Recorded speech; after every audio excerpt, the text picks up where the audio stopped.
حضرت امام بخاری رحمۃ اللہ علیہ خراسان کے علاقے میں بخارا ہے، وہاں 13 شوال سن 194 ہجری کو پیدا ہوئے۔ والد حضرت اسماعیل جو خود محدث تھے، آپ کا سلسلہ نسب محمد بن اسماعیل بن ابراہیم بن مغیرہ بن بردزبہ جوفی یمانی ہے۔ اسماعیل آپ کے والد محدث تھے، اور اسماعیل کے والد ابراہیم اور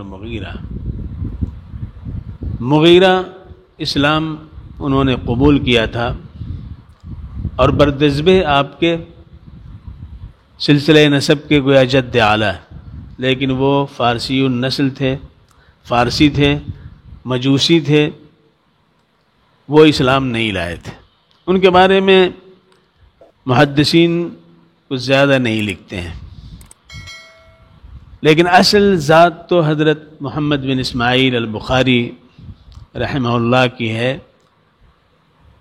والد کا سایہ بچپن ہی میں اٹھ گیا تھا۔ آپ کی والدہ ماجدہ نے آپ کی پرورش کی۔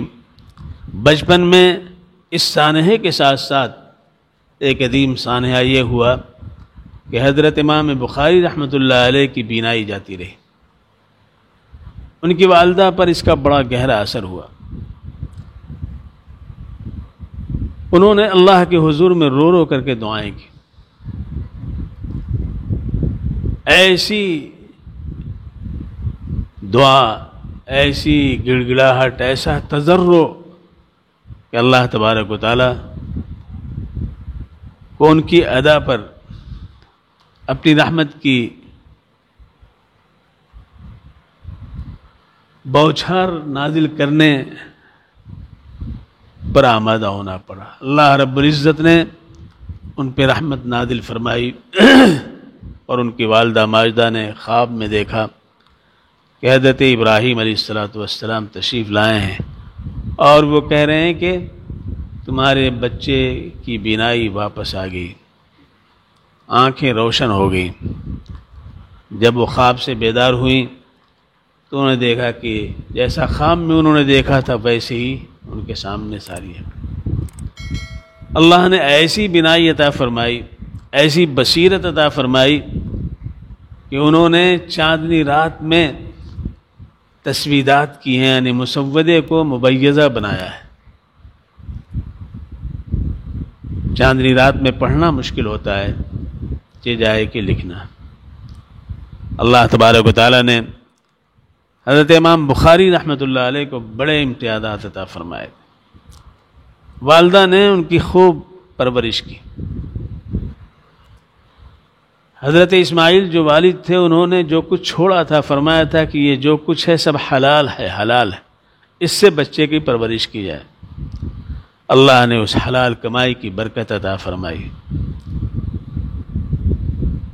مکتب جانے لگے۔ مکتب میں جو تعلیم تھی وہ حاصل کر رہے تھے، لیکن ایک طرف حضرت اسحاق بن راہویہ بھی تھے، ان کا بھی درس ہوتا تھا۔ ایک طرف محدث داخلی تھے، ان کا بھی درس ہوتا تھا۔ تو استفادہ حضرت اسحاق بن راہویہ سے بھی کیا، اور حضرت محدث داخلی سے بھی۔ اسحاق بن راہویہ سے اپنا ایک خواب بیان کیا حضرت امام بخاری رحمۃ اللہ علیہ سے۔ میں نے کہا کہ میں نے یہ خواب دیکھا ہے کہ حضور صلی اللہ علیہ وآلہ وسلم کے جسم اطہر پہ مکھیاں لگ رہی ہیں، تو میں نے پنکھے سے ان مکھیوں کو اڑا دیا، بھگا دیا۔ تو حضرت اسحاق بن راہویہ نے اس کی تعبیر دی تھی کہ انشاءاللہ تم سے اللہ رب العزت احادیث نبویہ کی خدمت لے گا، اور تم حدیث کے اندر جو رطب و یابس موضوع اور نامناسب چیزیں ہوں گی ان کو تم نکالنے والے ہوگے۔ حضرت امام بخاری رحمۃ اللہ علیہ کا یہ خواب ان کے لیے حوصلہ افزا ہوا۔ اس کے ساتھ ساتھ ان کے درس میں ایک دفعہ یہ تذکرہ بھی آیا، اپنے شاگردوں سے انہوں نے فرمایا کہ تم میں سے کوئی ایسا ہوتا جو صحیح احادیث کا ایک مجموعہ تیار کرتا۔ یہ بات لگ گئی حضرت امام بخاری رحمۃ اللہ علیہ کو، اور انہوں نے یہ طے کر لیا کہ مجھے یہ کام کرنا ہے۔ یہ دو گویا سبب ہے احادیث کے ذخیرے سے منتخب کر کے یہ صحیح ترین مجموعہ امت کے لیے پیش کرنے کا۔ اللہ تبارک و تعالیٰ نے حضرت امام بخاری رحمۃ اللہ علیہ کو جو قوت حافظہ عطا فرمایا تھا، چھوٹی عمر میں انہوں نے جیسے محدث داخلی جیسے امام فی الحدیث کو ٹوکا تھا۔ وہ یہ تھا کہ ان کا درس ہو رہا تھا اور یہ کونے میں بیٹھے ہوئے تھے، جا کے چپکے سے بیٹھ جاتے تھے، عمر بھی چھوٹی تھی۔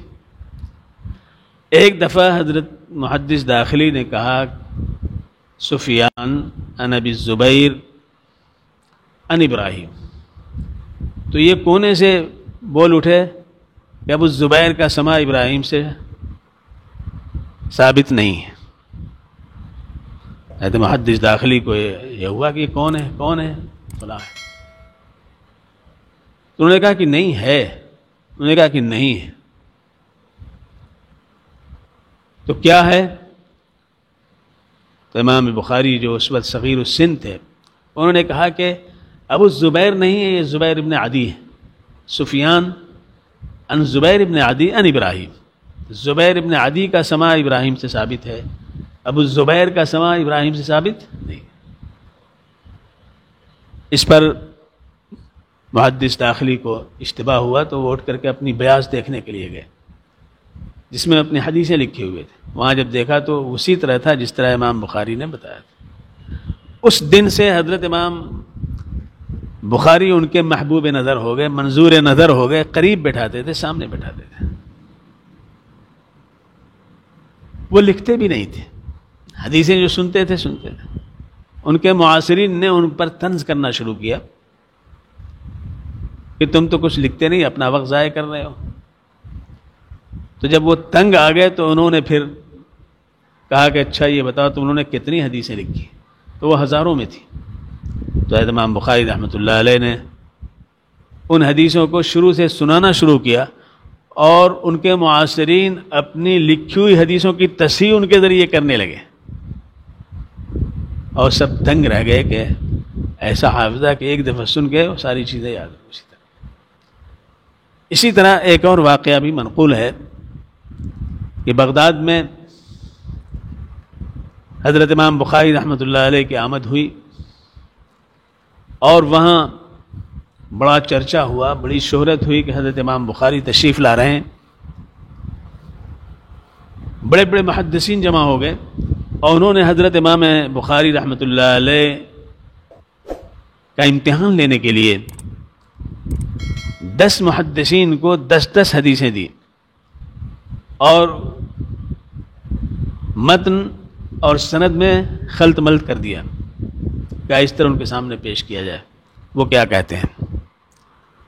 لہذا وہ محدثین حضرت امام بخاری سے ملے، ان کا استقبال کیا، اور اس کے بعد انہوں نے کہا کہ یہ حدیثیں ہیں آپ کی خدمت میں ہم پیش کرنا چاہتے ہیں، آپ اس پہ اپنا عندیہ دیجئے۔ تو حضرت امام بخاری رحمۃ اللہ علیہ ان سے حدیثیں سننے لگے۔ جو حدیث وہ پیش کرتے آپ فرماتے لا ادری لا ادری لا ادری۔ جن کو نہیں معلوم تھا یہ وہ حیرت زدہ تھے کہ اتنا بڑا محدث اور یہ لا ادری کہہ رہا، میں نہیں جانتا ہوں، میں نہیں جانتا ہوں۔ جب وہ حدیثیں سنا چکے تو حضرت امام بخاری رحمۃ اللہ نے فرمایا کہ آپ نے 10 حدیثیں جو سنائی، اس سند اور متن دونوں میں خلط ملط کیا گیا ہے، وہ حدیث اس طرح ہے، اور ان 10 کو صحیح سند کے ساتھ صحیح متن کے ساتھ سنا دی۔ اس طرح 100 حدیثیں صحیح متن اور حدیث کے ساتھ جب سنا دی تو آپ کا گویا بغداد میں ڈنکا بج گیا۔ لوگ حیرت زدہ رہ گئے، یہ کیسا حافظہ؟ تو اللہ تبارک و تعالیٰ نے اس وصف سے باوصف فرمایا تھا۔ حضرت اسحاق بن راہویہ نے جو کہا تھا کہ کوئی ہے تم میں سے جو احادیث کے ذخیرے سے صحیح ترین مجموعہ جمع کرے، یہ ان کے دل سے لگی ہوئی بات تھی، لہذا اس کے لیے وہ تیار ہو گئے۔ اس کے لیے طویل ترین اسفار کی، کئی دفعہ حجاز آئے، حرمین شریفین میں آئے، اور دور دراز کے اسفار جہاں جہاں محدثین تھے وہاں گئے، اور 16 لاکھ کا ذخیرہ احادیث کا جمع کر لیا۔ 16 لاکھ کے ذخیرے سے 6 لاکھ کے ذخیرے سے حضرت امام بخاری رحمۃ اللہ علیہ نے حضرت علامہ ابن حجر اسقلانی کے قول کے مطابق 9000 مکررات کے ساتھ حدیثیں جمع کی، اور اگر غیر مکرر کہیں تو 2500۔ یہ کتاب 16 سال میں حضرت امام بخاری رحمۃ اللہ علیہ نے مرتب فرمائی۔ مرتب فرما کر کے جب حضرت امام احمد بن حنبل، حضرت یحییٰ بن معین، حضرت علی بن المدینی کی خدمت میں پیش کیا، جو ممتاز ترین اس دور کے لوگ، تو انہوں نے پسندیدگی کا اظہار کیا اور قبول کیا۔ اس کتاب کا نام حضرت امام بخاری رحمۃ اللہ علیہ نے الجامع الصحیح، الجامع المسند الصحیح من حدیث رسول اللہ صلی اللہ علیہ وسلم و سننہ و ایامہ رکھا۔ بخاری شریف جس کو ہم کہتے ہیں، اس کا نام الجامع المسند الصحیح من حدیث رسول اللہ صلی اللہ علیہ وسلم من سننہ و ایامہ۔ جامع حدیث کی اس کتاب کو کہتے ہیں جس میں ابواب ثمانیہ، یعنی عقائد، احکام، تفسیر، تاریخ، آداب، رقاق، مناقب اور فتن، یہ 8 ابواب، 8 کتابیں اس میں شامل ہوں، اس کو جامع کہتے ہیں۔ ترمذی شریف جامع ہے، جامع ترمذی اسی لیے اس کو کہتے ہیں۔ مسلم شریف کے جامع ہونے میں علماء کا اختلاف ہے، اس لیے کہ تفسیر اس میں بہت مختصر ہے، تو بعض نے اس اختصار کو قبول کیا ہے تو جامع شمار کیا ہے، اور بعض نے اس کو شمار نہیں کیا ہے تو اس کو جامع نہیں کہتے ہیں۔ سنن ترمذی، سنن ابی داؤد، سنن ابن ماجہ، کیوں؟ اس لیے کہ ابواب فقہیہ پر ترتیب ہے، کتاب الوضو، کتاب الطہارہ، کتاب الصلاۃ، اس طرح سے ترتیب جو ہے کتابیں، لہذا سنن کہتے ہیں۔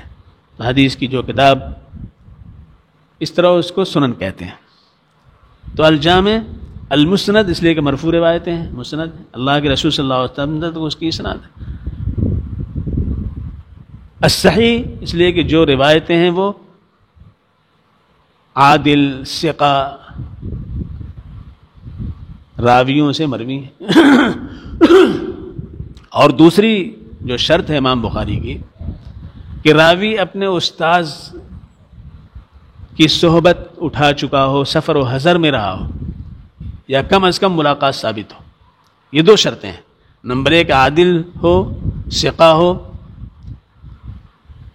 نمبر 2 یہ کہ استاد جس سے وہ روایت کر رہا ہے اس استاذ کی ملازمت ثابت ہو، یعنی سفر و حضر میں صحبت اس کی۔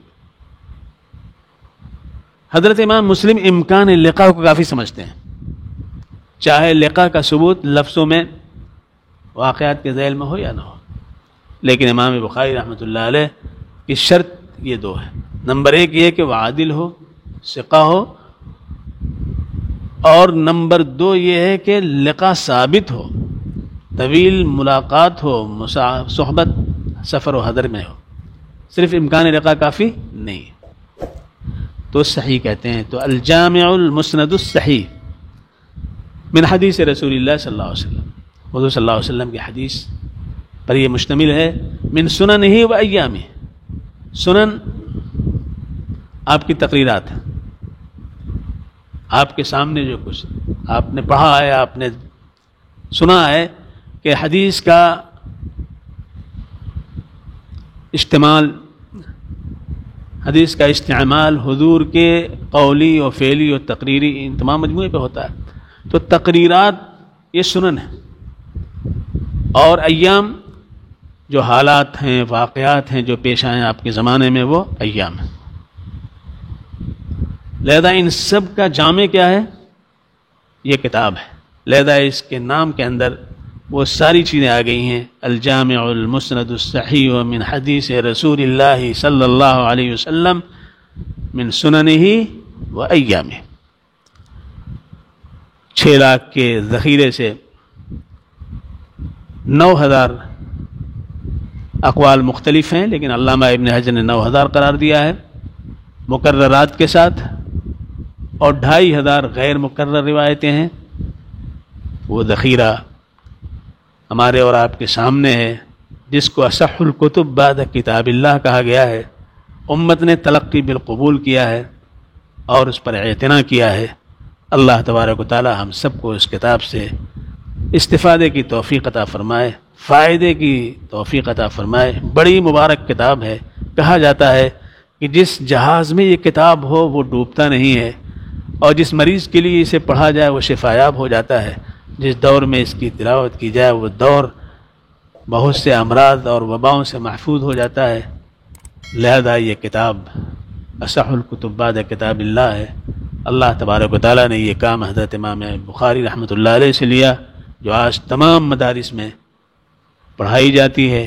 بغیر اس کو پڑھے ہوئے نہ عالمیت کی سند ملتی ہے، نہ فضیلت کی سند ملتی ہے، نہ دورہ مکمل ہوتا ہے، اور نہ وہ امتیازی وصف کا حامل ادارہ کہلاتا ہے.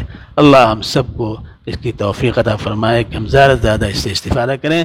حضرت امام بخاری رحمۃ اللہ علیہ کے تعلق سے اس کا تذکرہ آیا تھا کہ انہوں نے بخاری شریف کی ترتیب میں، تبویب میں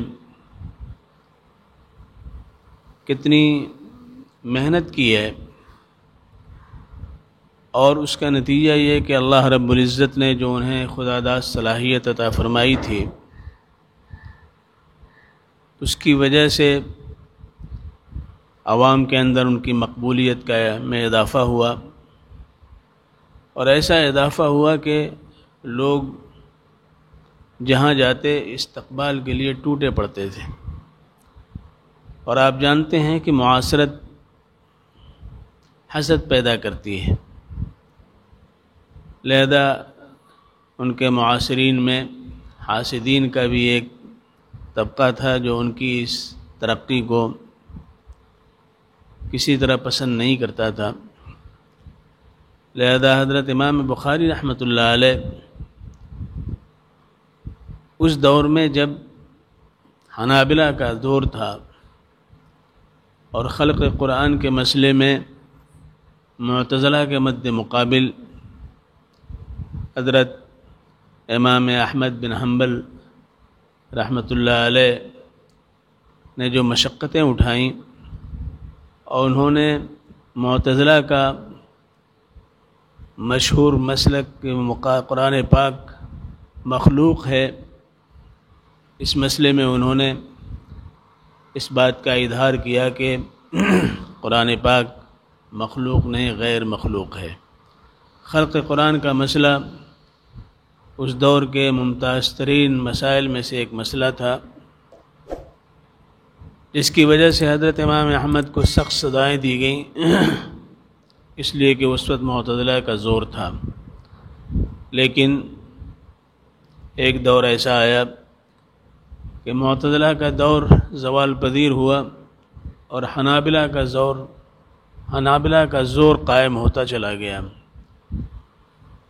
اس دور میں حضرت امام بخاری رحمۃ اللہ علیہ کا مقابلہ حنابلہ سے اس مسئلے میں ہوا. حضرت امام بخاری رحمۃ اللہ علیہ کا کہنا یہ تھا کہ قرآن پاک کے جو الفاظ ہیں وہ غیر مخلوق ہیں. قرآن پاک کی سیاہی، قرآن پاک کے اوراق، قرآن پاک کی دفتیاں اور جو اس سے متعلق چیزیں ہیں وہ غیر مخلوق نہیں ہیں، مخلوق ہیں۔ لفظیم بالقرآن مخلوق، تو الفاظ جو بولے جاتے ہیں اور اس سے متعلقین جو چیزیں ہیں ان سب کے تعلق سے حضرت امام بخاری رحمۃ اللہ علیہ کا نظریہ یہ تھا کہ یہ مخلوق، لیکن نفس وحی اور نفس قرآن پاک جو منزل من اللہ ہے اس کے تعلق سے وہ بھی غیر مخلوقی کا نظریہ رکھتے تھے، لیکن اس کی اتنی پبلسٹی کی گئی اور مخالفین نے اس کو اتنا اس کی اشاعت کی لوگوں میں کہ حضرت امام بخاری رحمۃ اللہ علیہ کی جو مقبولیت تھی مخالفت میں تبدیل ہو گئی۔ ایک دوسرا واقعہ یہ پیش آیا کہ بخارا کے امیر خالد نے حضرت امام بخاری رحمۃ اللہ علیہ سے درخواست کی کہ وہ ان کے لڑکوں کو آ کر کے درس حدیث دیں، بخاری شریف پڑھا دیں۔ حضرت امام بخاری رحمۃ اللہ علیہ نے انکار کیا اور کہا کہ یہ مناسب نہیں ہے کہ میں آ کر کے پڑھاؤں، اگر پڑھنا ہے تو انہیں بھیج دیا جائے، میں یہاں پڑھا دوں گا۔ لیکن اس کے ساتھ امیر خالد نے یہ شرط رکھی کہ یہ اس وقت ممکن ہے جب کوئی اور دوسرا اس درس میں شریک نہ ہو، صرف میرے بچے ہی شریک ہوں گے۔ حضرت امام بخاری رحمۃ اللہ علیہ نے یہ شرط قبول نہیں فرمائی، اور نتیجہ یہ ہوا کہ امیر خالد سخت مخالف ہو گیا اور اس نے بخارا سے نکل جانے کا حکم دیا، وہ ایک طرح سے جلا وطن کر دیا گیا۔ حضرت امام بخاری رحمۃ اللہ علیہ بد دل ہو کر کے نکلے اور دعا کی، اے اللہ جس طرح اس نے میرے ساتھ سلوک کیا ہے، اللہ تو بھی اس کے ساتھ ایسا سلوک کر کے ذلیل و رسوا ہو کر کے یہ نکلے۔ ایک مہینے کے اندر امیر خالد کسی معاملے میں ماخوذ ہوا اور گدھے پر بٹھا کر کے اس کا چہرہ کالا کر کے بخارا سے اس کو نکالا گیا۔ حضرت امام بخاری رحمۃ اللہ علیہ بخارا سے چلے اور راستے میں ایک مقام تھا خرتنگ یا خرتنگ، وہاں آپ کی رشتہ داری تھی، رمضان کا زمانہ آ گیا تھا، آپ نے وہاں قیام فرمایا اور وہاں سے قصد تھا کہ سمرقند تشریف لے جائیں گے، لیکن جانے سے پہلے معلوم ہوا کہ سمرقند کی فضا بھی حضرت امام بخاری کے موافق نہیں ہے، وہاں بھی مخالفین نے آپ کے خلاف ایسا پروپیگنڈا کیا ہے کہ وہاں جانا مناسب نہیں ہے۔ یہ سن کر حضرت امام بخاری کی بددلی میں اضافہ ہوا اور ایسے دل تنگ ہوئے کہ انہوں نے دعا کی، اے اللہ مجھے تو وفات دے دے، اس لیے کہ زمین اپنی وسعت کے باوجود تنگ ہو چکی ہے۔ حضرت امام بخاری رحمۃ اللہ علیہ کی وفات کا سانحہ اسی سرزمین میں جسے خرتنگ کہتے ہیں پیش آیا اور آپ کی تدفین عمل میں آئی۔ یہ 256 ہجری کا واقعہ ہے۔ 62 سال کی عمر میں حضرت امام بخاری رحمۃ اللہ علیہ نے وفات پائی۔ 23 سال تک مسلسل آپ نے بخاری شریف کا درس دیا ہے، 90,000 لوگوں نے استفادہ کیا ہے، اس میں بڑے بڑے محدثین پیدا ہوئے ہیں،